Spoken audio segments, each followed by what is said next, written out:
کسی ملک پر ایک شہزادی حکومت کرتی تھی۔ وہ بہت ہی سنگ دل اور مغرور تھی۔ ملک کے باشندے اسے بالکل پسند نہیں کرتے تھے۔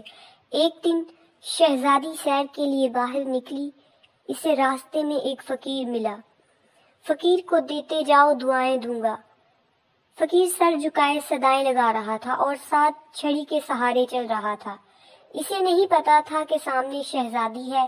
اس کا پاؤں شہزادی کے پاؤں پر آ گیا۔ شہزادی کو بہت غصہ آیا اور حکم دیا کہ فقیر کو کسی جنگل میں چھوڑ آؤ تاکہ بھوک پیاس سے مر جائے۔ فقیر نے بہت فریاد کی کہ مجھے چھوڑ دو، میں نے جان بوجھ کر نہیں کیا، مجھے چھوڑ دو، لیکن شہزادی نے ایک نہ سنی۔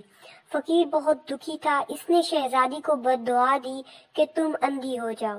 شہزادی ہنسنے لگی، تمہارے کہنے سے ہی تو میں اندھی ہوں گی۔ کئی سال گزر گئے اور شہزادی اس فقیر کی بد دعا کو بھول گئی۔ ایک دن شہزادی جنگل میں شکار کے لیے گئی۔ وہاں اس نے بہت خوبصورت پھول دیکھا۔ شہزادی نے جیسے ہی پھول کو سونگھا اسی وقت اندھی ہو گئی۔ شہزادی نے چلانا شروع کر دیا، یہ مجھے کیا ہو گیا؟ کوئی ہے تو میری مدد کرو، سپاہیوں میری مدد کرو۔ سپاہیوں نے شہزادی کو گھوڑے پر بٹھایا اور محل لے آئے۔ ملک کے بڑے بڑے طبیبوں کو بلایا لیکن علاج ممکن نہ ہوا۔ لوگ تو شہزادی سے بہت ہی تنگ تھے۔ انہوں نے شہزادی کو تخت سے اتارا اور خود قبضہ کر لیا۔ اب شہزادی گلی محلوں میں مانگتی پھرتی۔ ایک دن شہزادی بازار میں مانگ رہی تھی جب اس کا پاؤں کسی کے پاؤں پر آ گیا۔ قریب سے آوازیں آنے لگی، اندھی پاگل لڑکی، اندھی پاگل لڑکی نے بادشاہ کے پاؤں پر پاؤں رکھ دیا۔ اندھی شہزادی ڈر گئی۔ اسے یہ تھا کہ بادشاہ اسے اب سخت سزا دے گا، لیکن بادشاہ نے اسے کچھ نہ کہا۔ اگلے دن بادشاہ نے حکم دیا کہ اس لڑکی کو میرے دربار میں لایا جائے۔ اندھی شہزادی کو دربار میں لایا گیا۔ بادشاہ نے شہزادی کے علاج کے لیے بڑے بڑے حکیم بلائے۔ حکیموں نے بتایا کہ مسئلہ تو کوئی نہیں لگتا، لیکن نہ جانے شہزادی کی آنکھوں کی روشنی واپس کیوں نہیں آ رہی۔ ایک دن شہزادی باغ میں چل رہی تھی جب اس کو ٹھوکر لگی اور وہ گر گئی۔ اس کے سر پر چوٹ آئی اور وہ بے ہوش ہو گئی۔ جب ہوش آیا تو وہ بہت حیران ہو گئی کیونکہ اس کی آنکھوں کی بینائی واپس آ چکی تھی، اور اس کے سامنے جو بادشاہ کھڑا تھا اسے دیکھ کر تو اس کا دماغ ہی گھوم گیا، کیونکہ یہ وہی فقیر تھا جس کو اس نے جنگل میں پھینکوا دیا تھا۔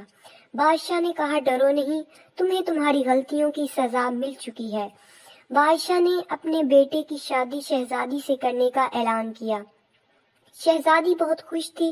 اس نے اپنی شادی پر تمام غریبوں کو کھانے کی دعوت دی اور تمام غریبوں میں کھانا تقسیم کیا۔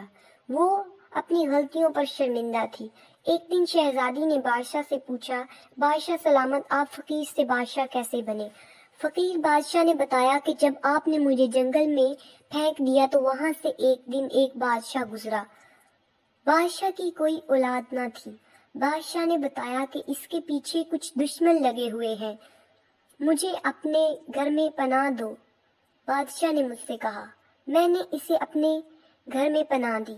بادشاہ مجھے اپنے ساتھ محل لے کر آ گیا۔ میری ایمانداری اور رحم دلی کی وجہ سے بادشاہ نے وصیت کی کہ میرے مرنے کے بعد اس فقیر کو بادشاہ بنا دیا جائے۔ چنانچہ بادشاہ کی وفات کے بعد مجھے بادشاہ بنا دیا گیا۔ شہزادی اپنے کمرے میں بیٹھی ہوئی سوچ رہی تھی کہ کس طرح سے اللہ تعالیٰ نے ایک فقیر کو بادشاہ بنا دیا اور ایک بادشاہ کو فقیرنی بنا دیا۔